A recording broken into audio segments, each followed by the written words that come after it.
Assalamualaikum warahmatullahi wabarakatuh. Nah, teman-teman semua, saya sering kali ditanya oleh para mahasiswa ya ketika saya berbagi motivasi atau inspirasi saat saya memberikan materi kepada para mahasiswa itu tentang bagaimana caranya kita bisa mengimbangi antara perkuliahan dan juga organisasi. Kita ingin IPK kita tetap tinggi, tapi juga kita bisa ingin mendapatkan ilmu atau pengalaman atau wawasan yang ada di organisasi. Bagaimana cara kita mengimbangi kedua-duanya? Apa rahasianya atau apa tipsnya? Nah, saya akan bahas pada video kali ini.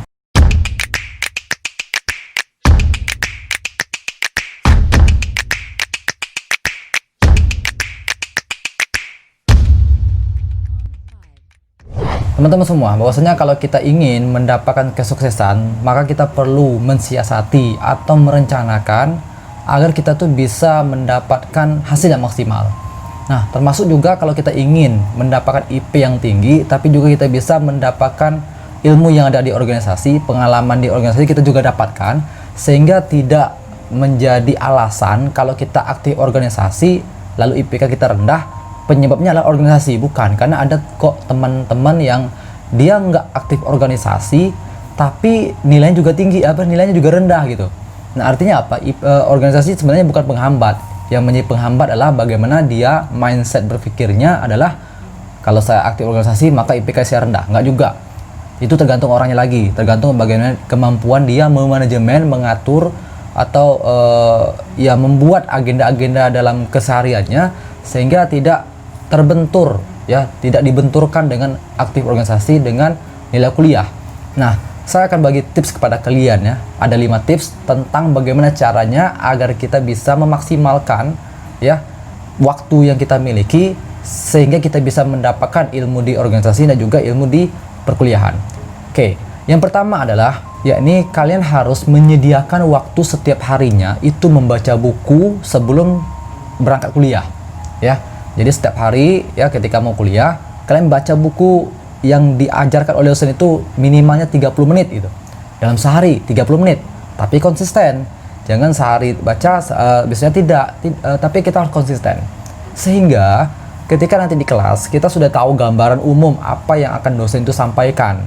Nah, jadi kalau kita udah tahu gambaran umum kan tentu berbeda dengan teman-teman kita yang memang baru tahu pertama kalinya ketika dosen menjelaskan. Tapi kalau kita sudah membaca buku yang akan dijelaskan oleh dosen, kita udah tahu gambaran umumnya sehingga kita bisa pertama mencari tahu kira-kira bagian mana saja yang bakal kita nanti nggak ngerti gitu. Nah, kita bisa menandai. Lalu kalau seandainya nanti dosen menanyakan kita udah bisa jawab karena kita udah pernah baca. Dan kalau seandainya nanti ada yang kita nggak ngerti di buku tersebut, lalu kita bikin tanda, lalu nanti kita tanyakan di saat perkuliahan. Sehingga nanti ketika kita sering bertanya di kelas, kita akan dicap sebagai orang yang pintar ya, meskipun nggak pintar amat, tapi dosen itu akan mencap kita sebagai orang yang aktif. Maka oleh karena itu, ayo biasakan membaca buku yang diajarkan di kampus itu 30 menit dalam sehari dan harus konsisten. Itu tips yang pertama. Tips yang kedua adalah kalian harus menggunakan atau memaksimalkan penggunaan Google dan YouTube. Karena apa? Biasanya ya dosen-dosen itu juga mengambil materi itu dari Google dan juga YouTube. Kalau kalian bisa memaksimalkan penggunaan YouTube, penggunaan Google, maka kalian akan bisa mendapatkan ilmu yang lebih banyak dibandingkan teman-teman kalian yang lain. Nah, bahkan kalian bisa mendapatkan sebuah rumusan baru atau permasalahan baru yang bisa kalian diskusikan ketika di kampus nanti, di kelas nanti. Ketika dosen memberikan kesempatan kepada kalian untuk silakan ada yang mau bertanya, maka kalau kalian yang tidak mendapatkan berita-berita atau informasi-informasi lebih dari Google dan YouTube, mungkin pemikiran kalian itu hanya sebatas ya apa yang ada di otak kalian yang biasanya gitu. Tapi kalau kalian juga memaksimalkan penggunaan Google dan YouTube ya, maka wawasan kalian akan jadi lebih luas. Apalagi Google dan YouTube itu memberikan data yang begitu banyak, informasi yang begitu banyak, bahkan hasil-hasil riset itu bisa kita dapatkan di sana. Maka sebaiknya agar kita terlihat intelek saat di kampus, maka kita manfaatkan penggunaan Google dan YouTube. Nah, sehingga nanti kita banyak bahan yang ingin bisa kita sampaikan saat diskusi ya, saat kita menjawab pertanyaan, bahkan saat kita memberikan pertanyaan pun kita juga bisa memberikan studi kasus yang pernah kita tonton di YouTube atau studi kasus yang pernah kita lihat atau kita baca di artikel-artikel yang ada di Google. Nah, sehingga kita nampak wawasannya lebih banyak dibandingkan teman-teman yang lain. Maka tentu ini akan menjadi nilai plus bagi dosen yang mengampu materi yang sedang kita pelajari. Nah, jadi oleh karena itu, tips kedua adalah manfaatkan Google dan YouTube.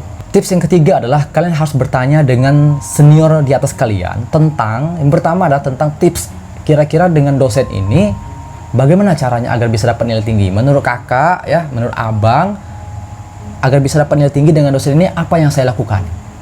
Oh, nanti akan diberikan. Biasanya kalau orang udah berpengalaman, maka dia akan mengetahui, wah harusnya saya seperti ini kemarin, wah harusnya saya jangan seperti ini kemarin. Nah, informasi-informasi itu kalian harus korek kepada senior-senior yang ada di atas kalian, sehingga nanti kalian akan bisa lebih mudah, lebih mengetahui jalan-jalan yang akan kalian tempuh.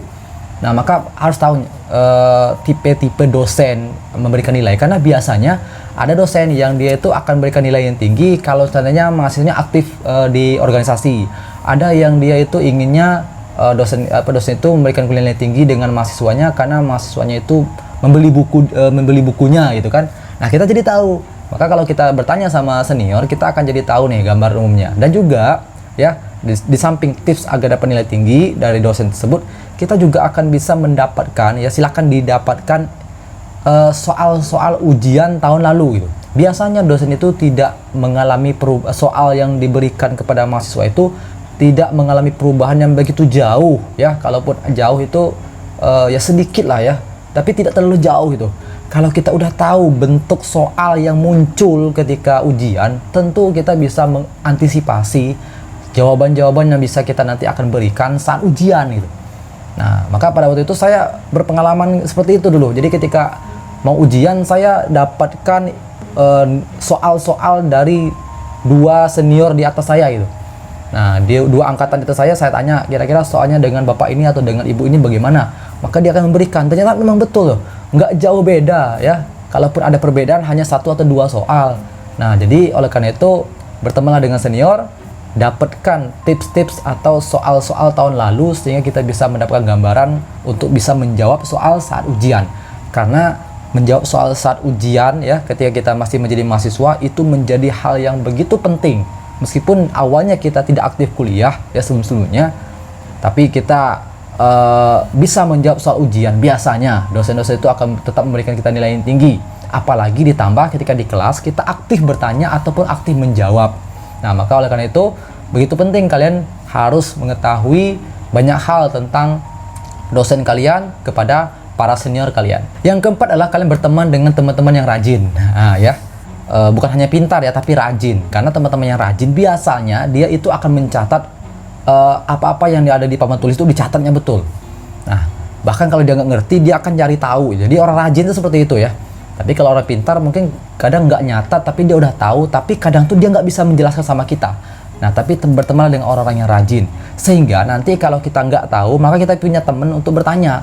Biasanya kalau kita teman kita orang yang nggak rajin, kita nggak tahu, lalu teman kita nggak rajin, kita mau nanya dia juga nggak bisa, ya udah nanti akhirnya kita jadi hilang semangat.